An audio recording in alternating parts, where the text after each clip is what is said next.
శుభమస్తు. శ్రీరామ జయం. ఓం నమో వెంకటేశాయ. వెంకటేశ్వర స్వామి వారికి సంబంధించి బ్రహ్మోత్సవాలు ఘనంగా నిర్వహించుకున్న అనంతరం ఈ ఆశ్వీజ మాసంలో స్వామివారి సేవలలో చాలా విశేషమైన అంశాలు జతపరచబడుతూ ఉంటాయి. ప్రతిరోజు స్వామివారిని సేవించుకునే నేపథ్యంలో స్వామి దర్శనం ఏ రోజుకు ఆ రోజు కొత్తగానే ఉంటుంది. అయినా శనివారం నాడే స్వామివారిని ప్రత్యేకంగా మనం తలుచుకోవడంలో ఉండే అంతరార్థం ఏమిటి? శనైశ్వరుడికి శ్రీ వెంకటేశ్వర స్వామివారికి అనుబంధం ఏదైనా ఉందా? పూర్వకాలంలో పదచిత్రాల పేరిట శబ్దాన్ని ఉచ్చరించే సమయంలో శనైశ్వరుడు అనేటటువంటి వారు. ఇది నిజం, అచ్చమైనటువంటి శబ్దం. శనైహి చరతీతి శనైశ్వరః. కానీ ఉచ్చారణలో లోకంలో శనైశ్వరుడు అని బహుళంగా వ్యాపకంలోనికి వచ్చేసింది.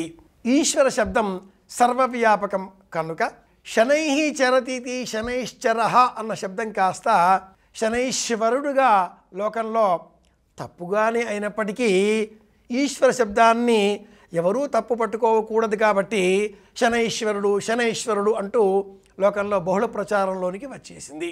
వెంకట అన్న ఆ శబ్దానికి కూడా ఈశ్వర శబ్దం ఇలాగే అనుసంధానమై వెంకటనాథుడు కాస్త వెంకటేశ్వరుడిగా మారిపోయాడు. సర్వపాపా నివేం ప్రాహు కటస్థదాహముచ్యతే. వెంకట అంటే అన్ని పాపాలను తొలగించేటటువంటి పరమదైవం అని అర్థం. ఆ స్వామి వెంకటనాథుడు. అలాంటి ఆ వెంకటనాథుడికి కూడా ఈశ్వర శబ్దం అనుసంధానం కావడంతో వెంకటేశ్వరుడిగా మనం తలుచుకుంటూ ఉన్నాం. ఈశ్వరుడు నవగ్రహ మంటపంలో శనిదేవుడికి ప్రత్యేకమైన ప్రయోజనాన్ని మన క్షేమం కోరి మన ప్రయోజనాలను ఆశించి స్థానం కల్పించి ఉన్నాడు. నవగ్రహ మంటపం ఏర్పాటు అయ్యేటటువంటి సందర్భంలో పరమేశ్వరుడే కదా లోకాలన్నింటినీ కాపాడేటటువంటి పరమదైవం. సూర్యుని కుమారుడే కదా ఈ శనైశ్వరుడు. ఒక క్యాబినెట్ 9 మందికి సంబంధించిన హోదాలు నవగ్రహ మండపం అన్నప్పుడు తండ్రికి కొడుకుకు ఇద్దరికీ పదవులు ఇవ్వడంలో అర్థం లేదు అంటూ యముడు, ఇంద్రుడు, వరుణుడు, వాయువు ఈ నలుగురు వాదించారు. ఈ నలుగురిలో వరుణుడికి వాయువుకి స్థానం కల్పించాడా పరమేశ్వరుడు. ఇంకా ఇద్దరు మిగిలారు, యముడు, ఇంద్రుడు. ఈ ఇద్దరు కూడా మాకు ఈ పదవి కావాలి, మీరు అందరికీ ఇస్తున్నారు, మాకేమీ అనడంతో పరమేశ్వరుడు ఇంద్రుడికి కూడా సరే కానీ శుక్రగ్రహ రూపంలో నీవు అనుగ్రహాన్ని అందించవలసింది అన్నాడు. ఇక మిగిలింది యమధర్మరాజు. తెల్లగా ఉంటాడు, అందంగా ఉంటాడు, సుకుమారుడు, సూర్యకుమారుడు, సంజ్ఞ కుమారుడు. అలా నేను కూడా సూర్యకుమారుడనే కదా, శనికి ఇవ్వాలి అనుకున్నప్పుడు నేను కూడా సూర్యకుమారుడనే కాబట్టి నాకు ఇవ్వవలసిందే అన్నాడు యముడు.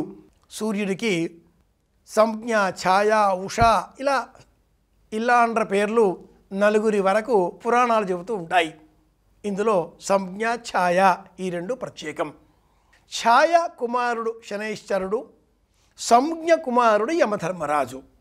పరమేశ్వరుడు సూర్యుడు అత్యంత వేగంగా జీవకోటిని ముందుకు తీసుకువెళ్తూ ఉంటాడు. అంత వేగంగా ప్రయాణం ప్రయోజనకరం కాదు కనుక ప్రయోజనాన్ని ఆశించే నిమిత్తమై వాళ్ళల్లో కొంత నెమ్మదితనం కూడా కావాలి. ఈ రకంగా శనైశ్వరుడు పడమటి వైపున ముఖాన్ని ఉంచి సూర్య అంతర్ధానం అయ్యేటటువంటి అస్తమయ సమయాన్ని తాను తన నియంత్రణలో పెట్టుకోగలుగుతాడు. ఇక యమధర్మరాజా, నీవు సమవర్తివి. దక్షిణ దిక్కుకు ఆధిపత్యం వహించి సమస్త జీవకోటి పాపపుణ్యాలను లెక్కిస్తూ స్వర్గనరకాల నిర్ణయం చేయగల ఆధిపత్యం అంతకంటే విశేషమైనది కాబట్టి నీకు అనుగ్రహిస్తున్నాను అన్నాడు పరమేశ్వరుడు. ఆ కారణంగా వెంకటేశ్వర ఆరాధన చేస్తే ఈశ్వర శబ్దం వెంకటేశ్వరుడిలో శనైశ్వరుడిలో ఉన్న నేపథ్యంలో శనివారం నాడు వెంకటేశ్వర ఆరాధన చేస్తే శనైశ్వర అనుకూలత లభిస్తుంది. సూర్యకారణంగా మనలో పెరిగిపోయిన వారం నుంచి పెరిగిపోయిన ఆదుర్ద వేగం నియంత్రణలోనికి వచ్చి మళ్ళీ ఆదివారంతో సక్రమంగా మనం మన పనులను విధులను నిర్వర్తించుకోగలుగుతాం. అత్యంత వేగంగా చక్రం తిప్పి తిప్పి తిప్పి కాసేపు ఆగాలి. ఆగే వారం శనివారం. అలా మళ్ళీ ఆగిపోకూడదు కాబట్టి మళ్ళీ వేగం పుంజుకునేటటువంటి సమయం ఆదివారం.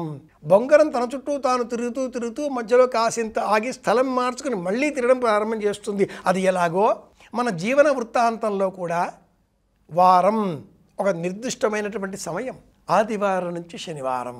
సనాతన భారతీయ ఆధ్యాత్మిక ప్రపంచంలో మొదటి వారం ఆదివారం. భానో భాస్కర మార్తాండ, సూర్యుడితో ప్రారంభం చేస్తాం మనం. మిత్ర, రవి, సూర్య, భాను, ఖగ, పూష 12 పేర్లు గల ఆ సూర్యనారాయణమూర్తిని స్మరించుకునేటటువంటి రోజు మొదటి రోజు కాగా, చివరి రోజు 7వ రోజు శనివారం. వెంకటేశ్వర స్వామి వారిని శనివారం నాడు స్తోత్రం చేసి శనిగ్రహ సంబంధితమైన కథనాలతో సాయంత్రం వేళ వరకు మనకు తోచిన ఏ సమయంలోనైనా అపరాహ్నం 2 గంటల మధ్యలో మాత్రం కాకుండా దీపారాధన చేయాలి. దీపారాధన చేయకూడని సమయం 2 గంటల నుంచి 3 గంటలు, మిట్ట మధ్యాహ్నం దీపారాధన చేయకూడదు. 12 వరకు దీపారాధన చేయవచ్చు. 12 గంటల నుంచి 3 గంటలు ఈ మధ్య సమయంలో దీపారాధనలు చేయకూడదు. మరీ ముఖ్యంగా మిట్ట మధ్యాహ్నం 2 గంటలకు అసలు దీపారాధన చేయకూడదు. ఇలా సాయంత్రం వరకు తగిన సమయాలలో సూర్యాస్తమయం మళ్ళీ 4 గంటల నుంచి 6 గంటల వరకు తప్పకుండా దీపారాధన చేయాలి. ఆ చేసే దీపారాధన వెంకటేశ్వర ఆలయంలో వెంకటేశ్వర దీపారాధన అయితే సమస్తములైన దోషాలు తొలగిపోతాయి, దైవానుకూలత సిద్ధిస్తుంది.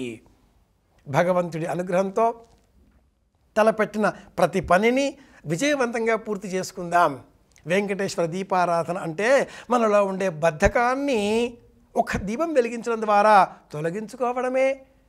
దీపం వెలిగిద్దాం. దైవానుగ్రహంతో మళ్ళీ కలుసుకుందాం. అందరి క్షేమాన్ని కోరుదాం. శుభమస్తు. శ్రీరామ జయం.